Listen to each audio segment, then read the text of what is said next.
Part 2 of our series, the evolution of heavy Soviet armor. From the massive KV-2 to the powerful IS series and the revolutionary T-44, these tanks defined the battlefield in World War II and beyond. Get ready to see how Soviet engineering pushed firepower, armor, and mobility to the limit. The KV-2 entered service in 1940 as a heavy assault tank developed to break through fortified defensive lines during the early stages of the war. It was based on the KV-1 chassis, but featured a massive box-shaped turret designed to mount a powerful heavy howitzer. The tank had a crew of 5 men consisting of a commander, a gunner, a loader, a driver, and a radio operator. With a combat weight of approximately 52 tons, it was armed with a 152mm M10 howitzer capable of firing high-explosive shells against bunkers, fortifications, and armored targets. Armor protection was very strong for its time, with frontal armor reaching up to 75mm, making it highly resistant to most German anti-tank guns in 1941. Powered by a V2K diesel engine producing around 600 horsepower, the KV-2 had a maximum road speed of about 35 kilometers per hour. However, its heavy weight and tall turret significantly reduced mobility and caused mechanical reliability issues in combat conditions. Production lasted from 1940 to 1941, with approximately 330 KV-2 tanks built. Despite its short production run, the KV-2 became one of the most recognizable Soviet heavy tanks of the early war period, symbolizing extreme firepower and heavy armor on the battlefield. During the later years of World War II, Soviet heavy tank development focused on stronger armor, improved firepower, and greater battlefield efficiency. The IS-1 entered service in 1943 as a new generation Soviet heavy tank developed to replace the KV series. Combat experience against improved German anti-tank weapons demonstrated the need for stronger armor protection and a more modern hull design. The tank had a crew of 4 men, consisting of a commander, a gunner, a loader, and a driver. With a combat weight of approximately 44 tons, it was armed with an 85mm D5T gun, capable of engaging both armored vehicles and fortified positions. Armor protection was significantly improved compared to earlier heavy tanks, with frontal armor reaching up to 120mm on the hull, offering better ballistic shaping and protection. Powered by a V2 diesel engine, producing around 520 horsepower, the IS-1 had a maximum road speed of about 37 kilometers per hour, providing improved mobility compared to the heavier KV series. Production began in 1943, with approximately 100 to 130 IS-1 tanks, built before the model was quickly replaced by the more powerful IS-2. Although produced in limited numbers, the IS-1 marked the beginning of the IS heavy tank series that would define late-war Soviet armored forces. The IS-2 entered service in 1944 as an upgraded version of the IS-1, developed to counter heavily armored German tanks such as the Tiger and Panther. Experience from the battlefield showed the need for a more powerful main gun capable of defeating enemy heavy armor at longer ranges. The tank had a crew of 4 men, consisting of a commander, a gunner, a loader, and a driver. With a combat weight of approximately 46 tons, it was armed with a 122mm D25T gun, capable of destroying heavy tanks and fortified positions with high explosive and armor-piercing rounds. Frontal armor was significantly reinforced, reaching up to 120mm on the hull, with improved sloped armor design for better protection. Powered by a V2 diesel engine producing around 520 horsepower, the IS-2 had a maximum road speed of about 37 kilometers per hour, balancing heavy firepower with reasonable mobility. Production began in 1944, and approximately 3,300 to 3,800 IS-2 tanks were built during the war and immediate post-war period. The IS-2 became one of the most powerful heavy tanks of World War II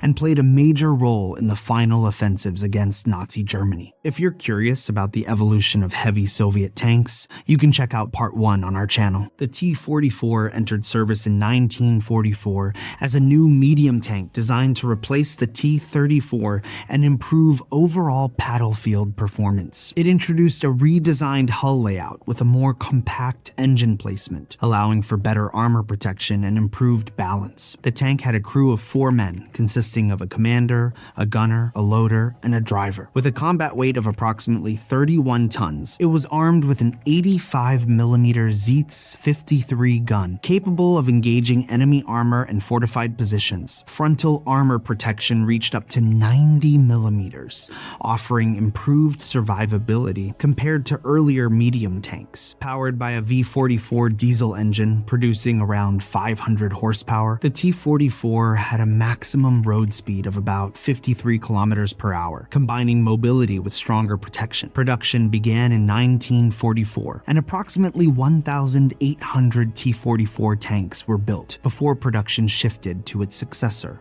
the T-54. Although it saw limited combat during World War II, the T-44 became a key transitional design that laid the foundation for post-war Soviet main battle tanks. After the war, Soviet tank design evolved toward the main battle tank concept, balancing firepower, protection, and mobility for large-scale modern warfare. T-54 entered service in 1947 as the Soviet Union's first true post-war medium tank, developed from the wartime T-44 design. It reflected lessons learned during World War II and marked the transition toward the main battle tank concept. The tank had a crew of 4 men, consisting of a commander, a gunner, a loader, and a driver. With a combat weight of approximately 36 tons, it was armed with a powerful 100mm D-10T gun, capable of defeating most contemporary armored vehicles of the early Cold War period. Frontal armor protection reached up to 120mm on the hull, offering a strong combination of firepower and protection for its weight class. Powered by a V54 diesel engine producing around 520 horsepower, the T-54 had a maximum road speed of about 48 kilometers per hour, maintaining good mobility for a well-armored tank. Production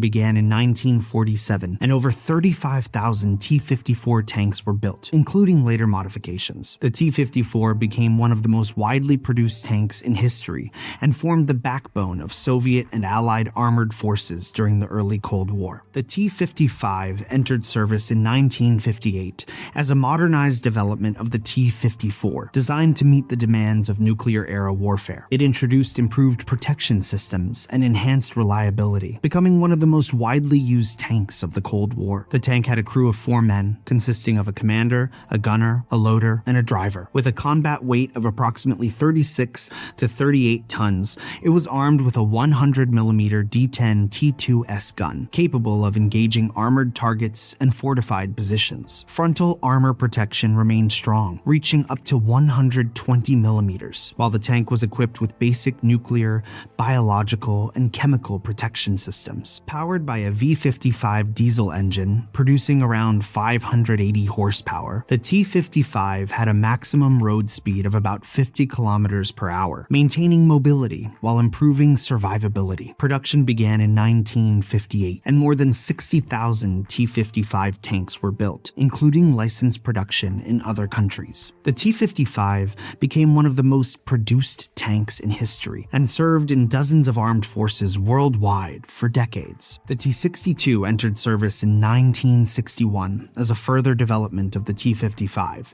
designed to counter new Western tanks with improved armor protection. It became the first Soviet tank to mount a smoothbore main gun, marking a significant technological step in armored warfare. The tank had a crew of 4 men, consisting of a commander, a gunner, a loader, and a driver. With a combat weight of approximately 37 to 40 tons, it was armed with a 115mm U-5 TS smoothbore gun, capable of firing high-velocity armor-piercing rounds. Frontal armor protection reached up to 100mm on the hull and up to around 214mm on the turret, improving survivability against contemporary threats. Powered by a V55 diesel engine producing around 580 horsepower, the T-62 had a maximum road speed of about 50 kilometers per hour, maintaining mobility similar to its predecessor. Production began in 1961, and approximately 20,000 T-62 tanks were built. The T-62 served extensively during the Cold War and remained in service in several countries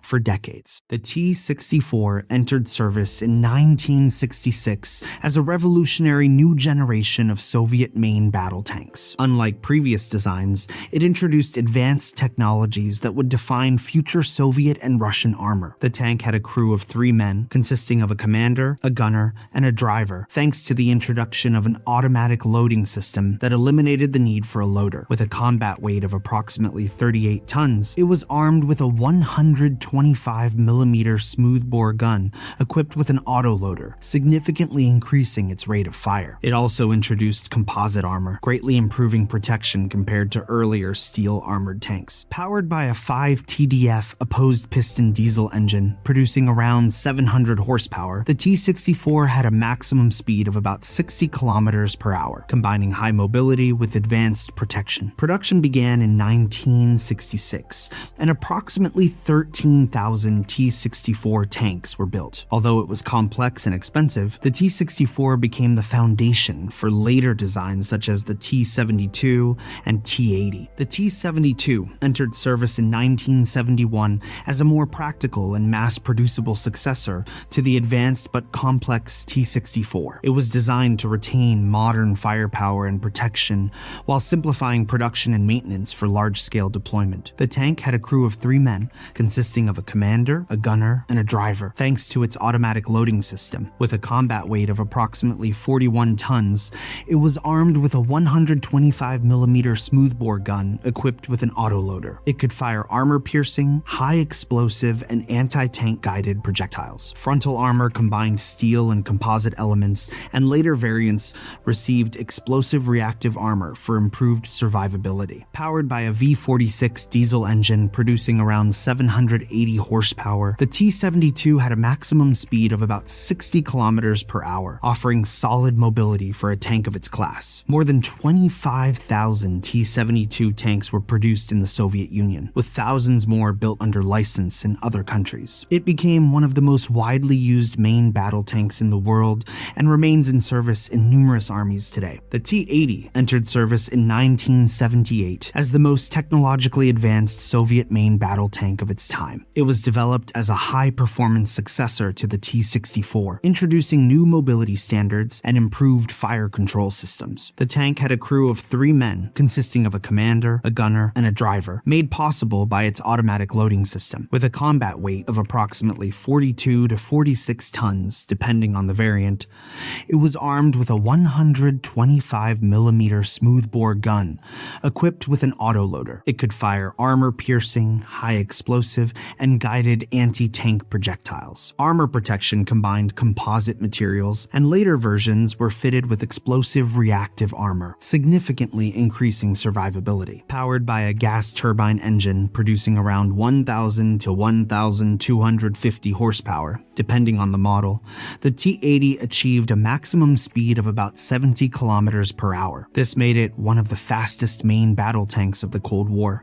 though its fuel consumption was considerably higher than diesel-powered counterparts. Approximately 5,000 to 6,000 T-80 tanks were produced, and the type became a symbol of late Soviet armored technology during the final stage of the Cold War. The T-90 entered service in 1992 as the first main battle tank of the Russian Federation, representing the continuation and modernization of late Soviet armored doctrine. It was developed from the T-72 platform, incorporating improvements in fire control, protection, and survivability for modern battlefield conditions. The tank had a crew of 3 men, consisting of a commander, a gunner, and a driver, enabled by its automatic loading system. With a combat weight of approximately 46 to 48 tons, depending on the variant, it was armed with a 125mm smoothbore gun equipped with an autoloader. It could fire armor-piercing, high-explosive, and guided anti-tank missiles through the main gun. Armor protection included composite armor combined with Contact 5 and later Relict explosive reactive armor systems,